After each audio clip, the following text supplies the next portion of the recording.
প্রেত চালান দিয়ে যদি ওষুধ করে তাহলে বুঝবেন কিভাবে? প্রেত চালান দিলে তার কিন্তু সবসময় উগ্র রাগ থাকবে, কারোর কথা কিন্তু তার সহ্য হবে না। আচ্ছা, বশীকরণ করার জন্য যদি পেটে ওষুধ করে তাহলে বুঝবেন কিভাবে?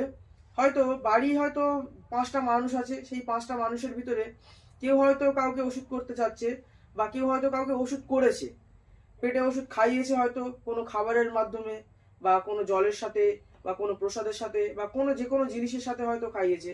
সেই ওষুধ আপনি 5জন মানুষের ভিতরে বুঝতে পারবেন যে একজনের প্রতি হয়তো একজন তার কথাটাই শুধু শোনে, বাদ বাকি কোনো মানুষের কথা শোনে না।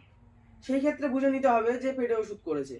আবার যদি আপনার যে কোনো মানুষের কথা তার ভালো লাগবে না হয়তো, এরকম ক্ষেত্রেও হতে পারে যে প্রেত চালানের মাধ্যমে এই ওষুধগুলো করলে, প্রেত চালান দিয়ে, তখন তার উগ্র রাগ, উগ্র মেজাজ, সবসময় ঝগড়াঝাটি, অশান্তি, এগুলো তার মনে হবে।